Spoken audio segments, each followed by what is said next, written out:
فصل 13. درست 1 هفته و 1 روز از روز نامزدیم گذشته بود. تو این 1 هفته عماد یه شب منو برد بوف و 3 دفعه اومد خونمون. روزی 30 تا پیامک بهم میزد. گاهی مهربون بود و میگفت دلم برات تنگ شده. گاهی دستور میداد لاکاتو پاک کردی؟ مقنعه سرت کن و غیره و غیره. ولی من هیچ وقت نه بهش زنگ میزدم نه پیامک میفرستادم. از هر 10 تا تماسی هم که میگرفت فقط یکیشو جواب میدادم. فکر میکردم اگر بهش بی‌محلی کنم حتما خودش حساب کار دستش میاد که من دوستش ندارم و میرفت و منو از بند خودش آزاد میکرد، ولی متاسفانه هرچی من بهش بی‌محلی میکردم اون میذاش پای نجابت و خجالتی بودنم. بعد از ظهر شنبه بود. تو اتاقم بودم، داشتم به سیدی که اشکان بهم داده بود گوش میکردم. آرشه ویولونم توی دستم و کلیفون توی دست دیگم بود. به طور موزون آرشه رو که از موهای اسب درست شده بود رو کلیفون میکشیدم تا جایی که موهای آرشه شبیه کاههای ظریفی میشدن که انگار از شبنم صبحگاهی لعاب داده شده بودن. واقعا زیبا بود. وقتی آرشه صیقل داده میشد و خیلی دوست داشتم. این یکی از قسمت‌های مورد علاقه روزم بود. زمانی برای تفکر و آرامش. از قاب پنجره کوچیک اتاق خوابم پرتوهای خورشید به داخل میتابیدن و اتاق کوچیک رو با رنگای طلایی درخشان میکردن و سایه‌های بلندی با شکلای مبهم روی دیوار روبرو تشکیل میدادن. دوست داشتم تو این لحظه بمونم، ولی متاسفانه عمر حال خوشم همیشه کوتاست. مامانم صدام کرد. مهتاب، مهتاب جان. اهمیت ندادم تا اینکه صداش بلندتر و مصرتر شد. مهتاب جان، بیا آقا عماد اومدن. از روی تخت بلند شدم و به ساعت قدیمی روی دیوار نگاه کردم. ساعت 4 بود. این لعنتی این موقع روز اینجا چی کار میکرد؟ مگه نباید سر کار می بود؟ چرا هر روز پا میشد میمد اینجا؟ مگه کار و زندگی نداشت؟ از صبحم 100 تا پیامک فرستاده بود. همش حرفای بی خود و تکراری. ضبط و خاموش کردم و آرشه رو گذاشتم تو جعبه و بدون اینکه حتی به آینه نگاه کنم، بدون اینکه موهامو مرتب کنم، بدون هیچ آرایشی، با همون شلوار گلگلی کشدار که پام بود وارد اتاق نشیمن شدم. عماد جلوی تلویزیون نشسته بود و یه استکان چای و یه بشقاب شیرینی جلوش بود. از وقتی نامزد کرده بودیم هر وقت می اومد خونه ما، مامانم حسابی بهش احترام میذاشت و جلوش خم و راست میشد. انگار نه انگار که عماد جای پسرشه و نباید اینجوری جلوش خم و راست بشه. با بی‌علاقگی سلام گفتم. جوابمو داد و بعد سر تا پامو بررسی کرد. انتظار نداشت منو اون شکلی ببینه، با شلوار توی خونه گشاد گلگلی و موهای آشفته. تقصیر من چیه؟ خودش هر روز بی خبر پا میشه میاد اینجا. لباش به سمت پایین جمع شدن. برو حاضر شو، میخوام ببرمت بیرون. کجا؟ یه جای خوب. از این حرصم میگرفت که اینقدر خانواده‌ام بهش ارج و قرب میذاشتن که پررو شده بود و دیگه حتی مجبور نبود اجازه‌مو برای بیرون رفتن از بابام بگیره. حوصله‌شو نداشتم، نمیخواستم باهاش برم بیرون. دوباره یه فست بود دیگه و به خاطر وضعیت مالی خانواده‌ام تحقیر بشم. گفتم حالم اصلا خوب نیست. تازه باید به مامانم کمک کنم شام آماده کنم. تو هم بشین اینجا تا پاشا بیاد. مامانم اجازه نداد عماد حرف بزنه. با عجله گفت نه باجی هست، بهارم هست، کمک میکنن. تو برو مهتاب جون، برو دخترم. داشتم آتیش میگرفتم. خب مادر من، حتما یه دلیلی داره که نمیخوام باهاش برم. اصرار من فایده‌ای نداشت. با بیمیلی حاضر شدم. کمی که رفتیم عماد شروع کرد به سیگار کشیدن. باید به مامانم میگفتم سیگار میکشه. شاید باعث میشد از چشش بیفته. وقتی سیگارش تموم شد دستشو گذاشت روی رون پام. خودمو کشیدم کنار ولی فایده نداشت. تمام مسیر دستش رو پام بود. بالاخره ماشینشو جلوی یه ساختمون خاکستری پارک کرد. اینجا کجاست؟ خونمون. اومدیم خونه شما؟ آره. گفتی میریم یه جای خوب. خب آره دیگه، خونه ما جای خوبی نیست؟ و سرشو بالا برد. با خودم گفتم معلومه که نیست. چشمای عماد به من میگفت که افکارمو خونده. در ساختمون رو باز کرد و از چند تا پله رفتیم بالا. خونشون از اون مدل خونه هایی بود که حیاط پشت ساختمون قرار داشت و فقط از طریق آپارتمان طبقه اول میشد به حیاط دسترسی داشت. عماد کلید آپارتمان طبقه اول رو چرخوند و در رو باز کرد. خونشون بوی پیازداغ و ادویه میداد. نه ناخوشایند اما قوی، طوری که انگار آشپزخونه این خونه هیچ وقت تعطیل نمی‌شد. عماد گفت بیا تو، کفشاتم بیار تو، نذار تو راه رو. با اکراه کفشامو در آوردم و دنبالش رفتم. مامانم بارها به من گفته بود که توی دوران نامزدی بدون دعوت نرم خونه نامزدم. خودم هم اصلاً دلم نمیخواست بدون دعوت و سرزده برم خونشون، ولی به نظر خونه خالی بود. مامانت کجاست؟ خونه نیست، رفته روزه. روزه برای چی؟ نمیدونم، هر ماه میره روزه و جلسه و سفره و این چیزا. فکر کنم ماه دیگه خونه ما باشه. باید بیای کمکش. مهمون زیاد دعوت میکنه. مادرش 2 دختر و 2 عروس دیگه هم داشت. چرا من تازه وارد که هنوز پاگوشامم نکرده بودن باید میرفتم کمکش؟ گفتم قبل از من مامانت چی کار میکرد؟ کی کمکش میکرد؟ بگه همونا بیان کمکش.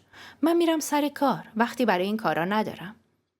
برگشت و با تعجب نگام کرد. برای یه لحظه فکر کردم میخواد بزنه تو دهنم. دستشو زد به ریشش و گفت حالا بیا تو، زیادی هارت و هورت نکن. الحق که عماد در مورد خونشون اغراق نکرده بود.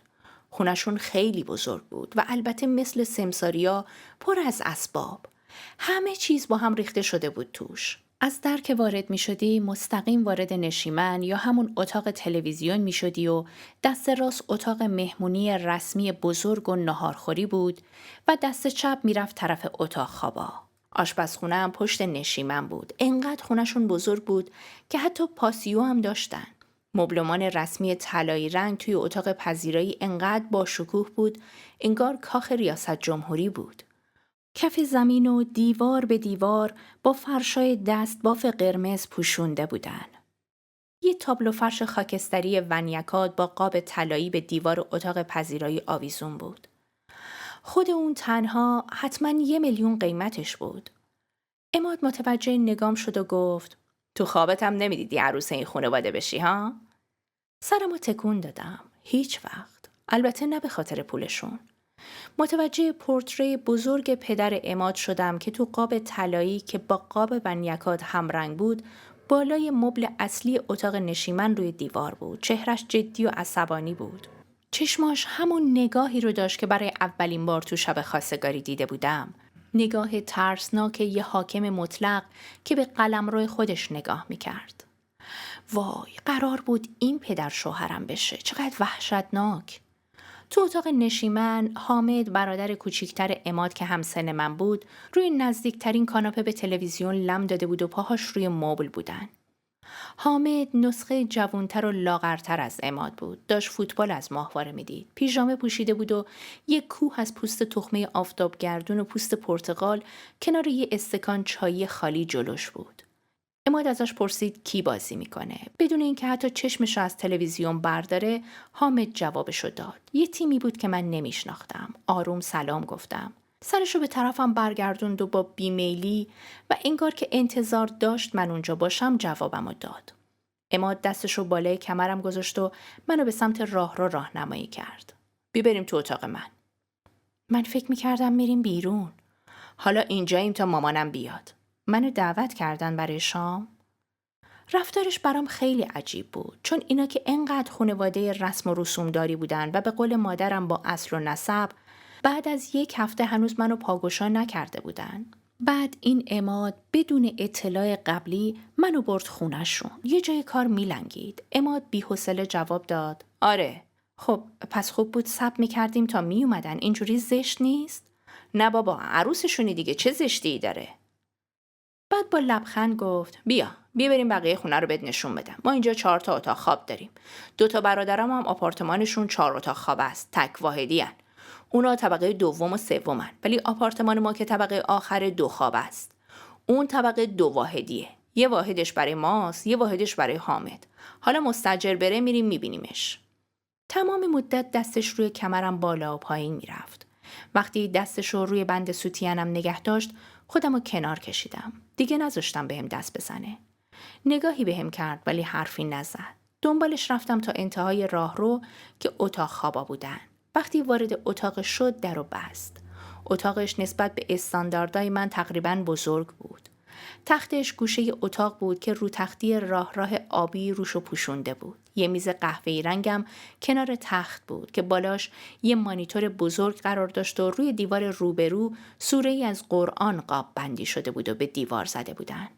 با لبخند گفت: ببین، من برعکس تو اتاق خوابمو با کسی تقسیم نمی‌کنم. بازم تحقیر. جوابشو ندادم. به صندلی جلوی میز اشاره کرد. بشین، روسریتم وردار، راحت باش.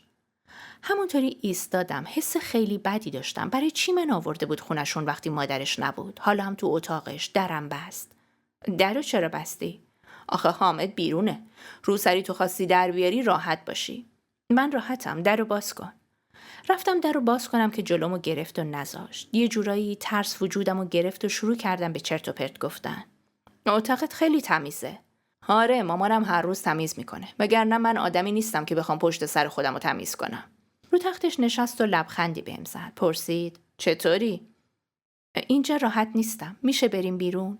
اصلا برگردیم خونه ما. مامانم شام پخته. پاشم میاد. با هم فوتبال تماشا میکنید. اینجا رو دوست نداری؟ راحت نیستم. دوباره به من لبخند زد. این بار چشمام به سختی با نگاهش گره خورد. انگار یه رازی رو میدونست و منتظر اتفاقی بود. هوای اتاق غلیظ بود. حس کردم اکسیژن از اتاق رفته. صدایی جز صدای خفه تلویزیون از طرف دیگه خونه نمی اومد. از رو تخت بلند شد و به من نزدیک شد. روسری تو بردار مهتاب. تو سکوت اتاق میتونستم صدای نفساشو بشنوم. انقدر رفتم عقب تا خوردم به در. یه جوری محاصرم کرد. راه فرار نداشتم. بعد به آرومی صورتشو به صورتم نزدیک کرد. چی کار میکنی عماد؟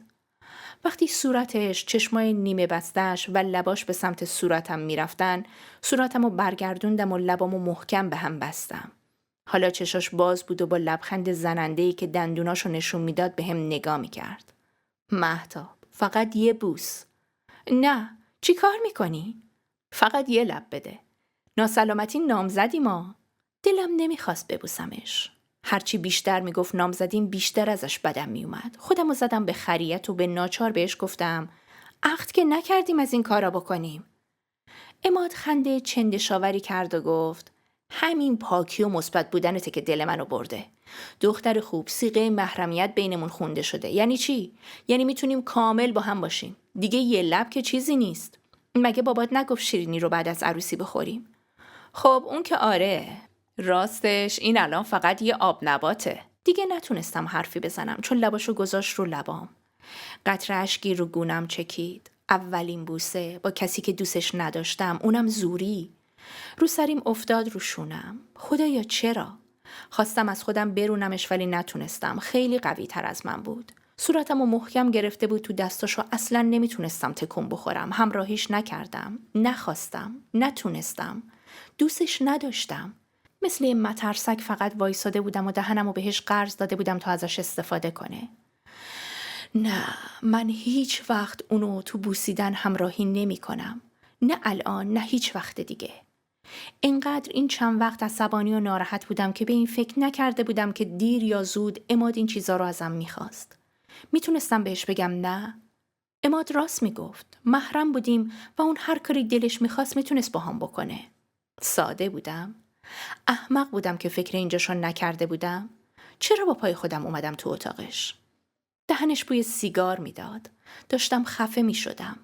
الان فقط میخواستم این بوسه لعنتی رو زودتر تموم کنه که یهو درد شدیدی روی سینم حس کردم. دستشو برده بود زیر مانتوم، زیر بلوزم، زیر سوتینم. دستش روی سینم بود. پوست دستش با بدنم تماس داشت و به شدت فشار میداد. نمیتونستم دردش رو تحمل کنم. لبامو از دهنش رها کردم و با تمام قدرتم به عقب هلش دادم. داد زدم: من نمیخوام، نمیفهمی؟ الانم برم گردون خونمون. به طرف در چرخیدم ولی اون سریعتر از من بود. درو قفل کرد و کلیدشو گذاشت تو جیبش. به طرفش حمله کردم که کلیدو بگیرم ولی اون منو از بازوم گرفت و پرتم کرد رو تخت. نفسم بند اومد. زدم زیر گریه. نکن، تو رو خدا نکن. به خدا جیغ میزنم. شلوغش نکن، کاریت ندارم که. بعد خواست دستمو بگیره که نذاشتم. بلند شد و روبروم ایستاد. فقط یه چیزی ازت میخوام. بدون اینکه منتظر جواب من بشه فوراً شلوارشو کشید پایین. شورت سفیدش که الان مثل یه چادر مسافرتی بر اومده بود نمایان شد. داشتم سکته می کردم. به خودم فحش دادم که چرا با پای خودم اومدم تو اتاقش، که چرا اجازه دادم کار به اینجا بکشه. خاک تو سر خرم. فکر کردم مذهبی، شاید شرم و حیا داشته باشه، از این کارا نکنه. حداقل نه قبل از عقد. دستامو گرفتم جلوی چشمام. دیگه نمیخواستم چیزی ببینم. صدای عمادو شنیدم که گفت مهتاب بدجور میخوامت. یه فکری به حالش بکن. میتونی نگاش کنی، اشکالی نداره.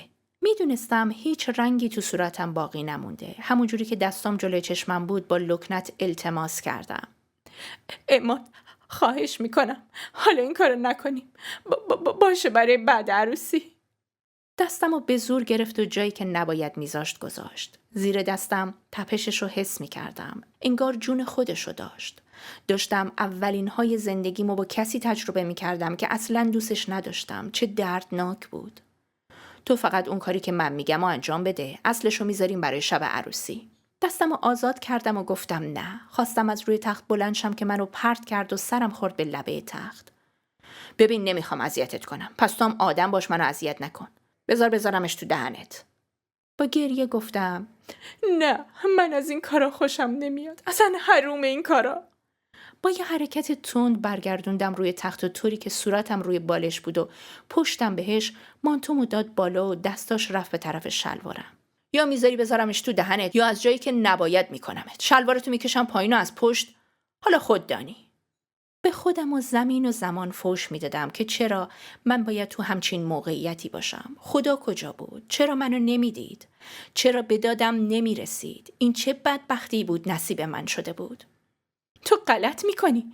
من جیغ میزنم برادرت میشنوه. برات بد میشه. تو هر چقدر میخوای جیغ بزن، ولی اون کاری به کار من نداره. بعد اومد و به زور شلوارم و شورتم و با هم بکشه پایین. از ترس داشتم سکته می کردم. دست آزادم و گذاشتم رو بند شلوارم و گفتم باشه. صدام انگار از ته چا در می اومد. باشه، هر کار بگی میکنم، فقط دست به شلوارم نزن. بلندم کرد و گفت زانو بزن رو زمین. خودشم نشست روی تخت. یه جوری موهامو نوازش کرد که چندشم شد، مثل یه تصاحبگر. انگار برای 2 ساعت پول داده بود تا رابطه داشته باشه.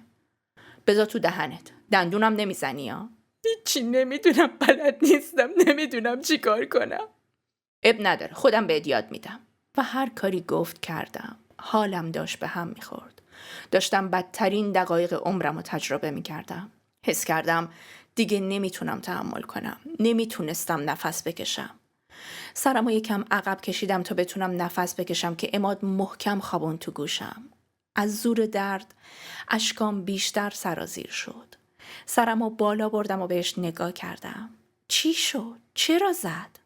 با غیظ گفت کثافت برگرد سر کارت. گفتم دندون نزن. درد سر دختر باکره همینه دیگه، هیچی بلد نیست. بی اراده اشکام روی صورتم سرازیر می شد. بیشتر از هر چیزی می خواستم از این اتاق لعنتی که شده بود شکنجهگاه هم نجات پیدا کنم.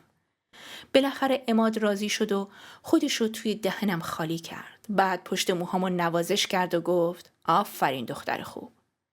یکم عقب رفت و دستمو گرفت تا بشینم روی تخت کنارش. دیگه نتونستم تحمل کنم و هرچی تو دهنم جمع شده بود و بالا آوردم رو تختش. حالم از خودم به هم میخورد. حالم از عماد به هم میخورد. عماد لبخند فاتحانه‌ای بهم زد و گفت دیدی زیاد سخت نبود. بی خود شلوغش کرده بودی. من اینجا رو تمیز میکنم. تو برو دستاتو بشور.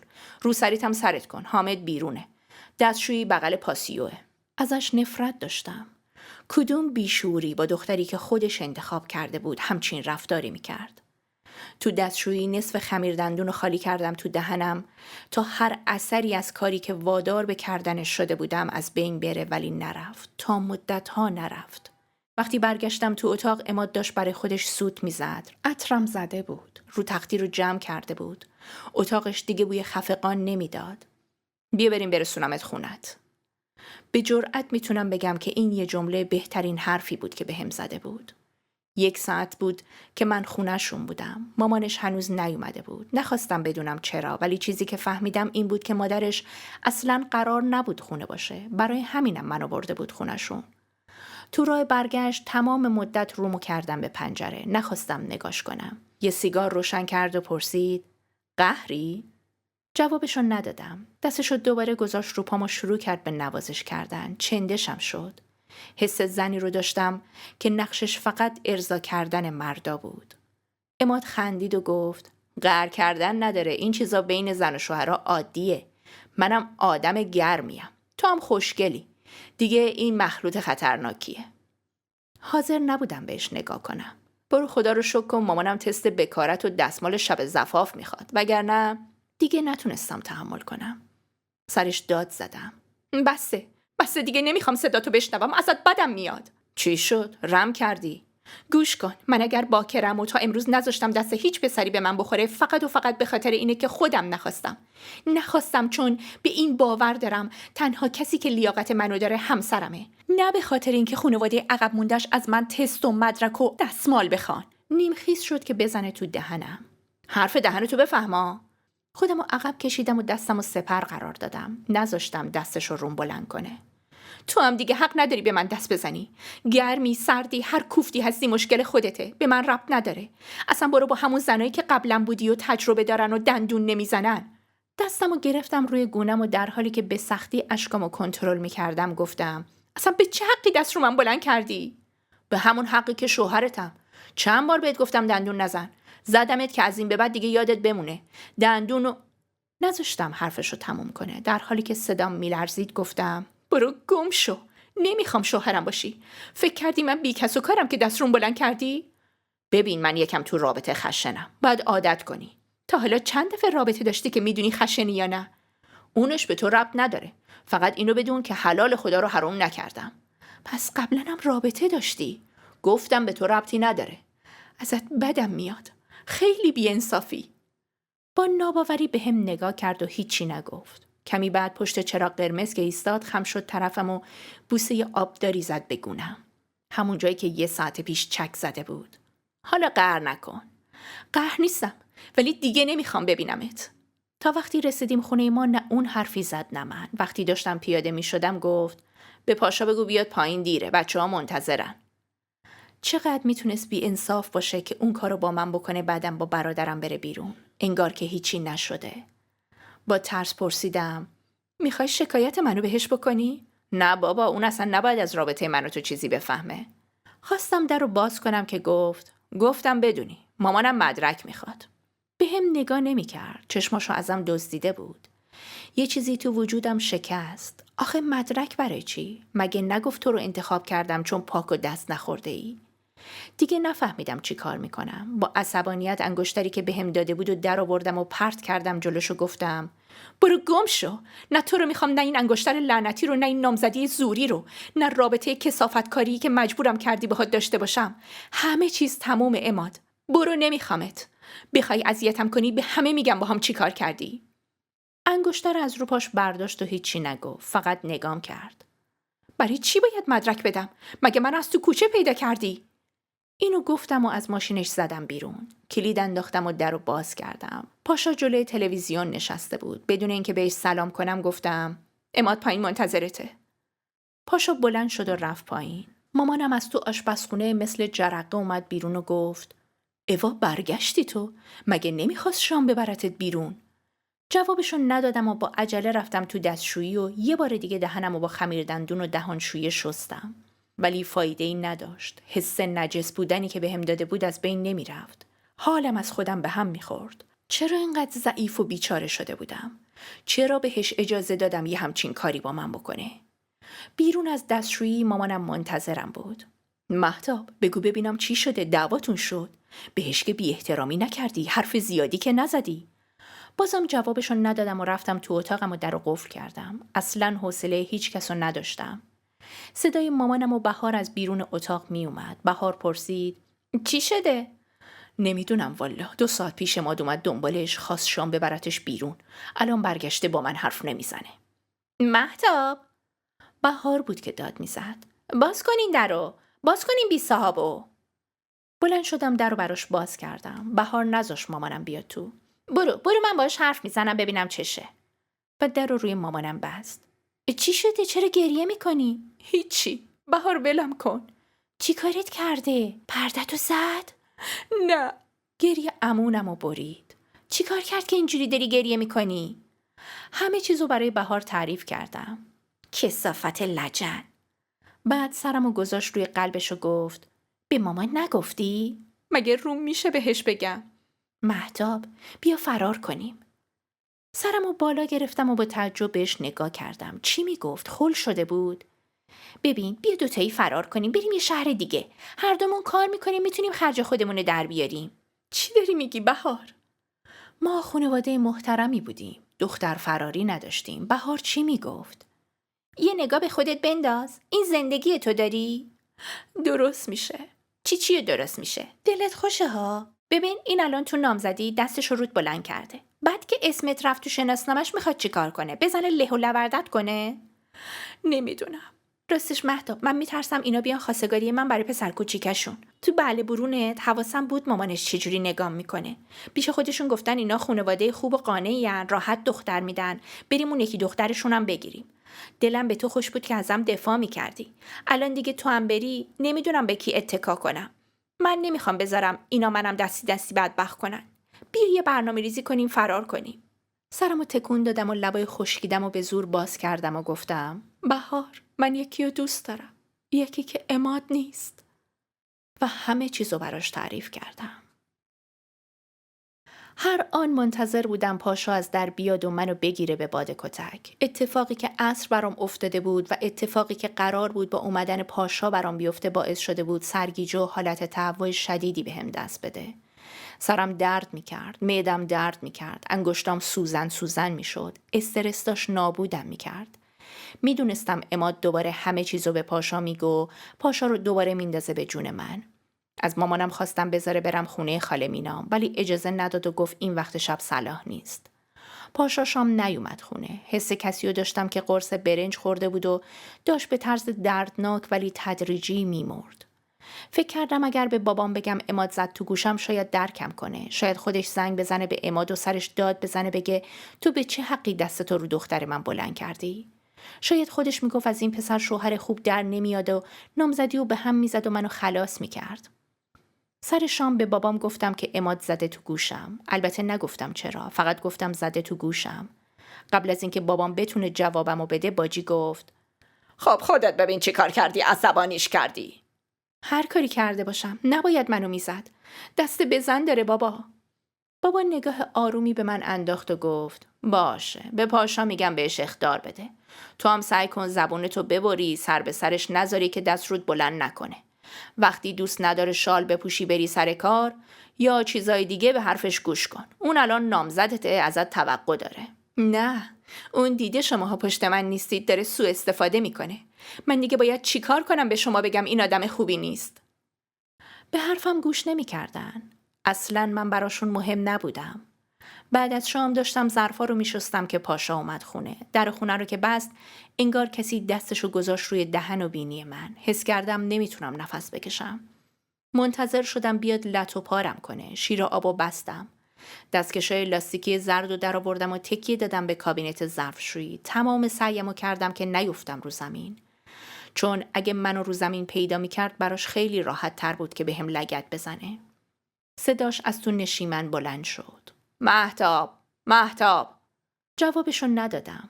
میخواد منو بزنه، خودش بیاد تو آشپزخونه. مهتاب، مهتاب. بهار اومد تو آشپزخونه و گفت مهتاب چرا جوابشو نمیدی؟ برو تا بیشتر عصبانی نشده، ببین چی کارت داره. بهار میترسم عماد همه چیزو بهش گفته باشه و پاشو الان حالمو جا بیاره. نه بابا، اگر میخواست حالتو جا بیاره میمد تو آشپزخونه. تازه بابا هم خونه است، جلوی بابا وحشیگری در نمیاره. با ترس قدم به اتاق نشیمن گذاشتم. تو دلم رخ میشستن. حس کردم هر آن ممکنه چشمام سیاهی بره و پرت شم رو زمین. پاشا جلوی تلویزیون نشسته بود و سرش تو گوشیش بود. چیه؟ کری 100 دفعه صدات کردم؟ داشتم ظرفا رو میشستم. دستشو به طرفم دراز کرد و گفت بیا. به دستش نگاه کردم. انگشترم بود. خودمو نباختم و پرسیدم دست تو چی کار میکنه؟ تو ماشین عماد جا گذاشته بودیش. عماد گفت مثل این که کرم به دستت زدی یادت رفته ازش پس بگیری. انگشتر رو ازش گرفتم و زیر لب گفتم مرسی. برو یه چایی برام بیار. از جام تکون نخوردم. عماد شکایتمو نکرده بود. تازه یه دروغم سرهم کرده بود. چرا وایسادی پس؟ برو یه چایی بیار. عماد چیز دیگه‌ای بهت نگفت؟ نه، ولی آدرس سر کارتو خواست، بهش دادم. گفت روزایی که جلسه نداره میاد دنبالت. عماد بیاد دنبالم؟ اون وقت همکارام میفهمیدن نامزد دارم. تازه باید به حرفش گوش میکردم و مقنعه‌ام سر میکردم. تو دلم بهش فوش دادم و رفتم تو آشپزخونه که برای پاشا چایی بریزم.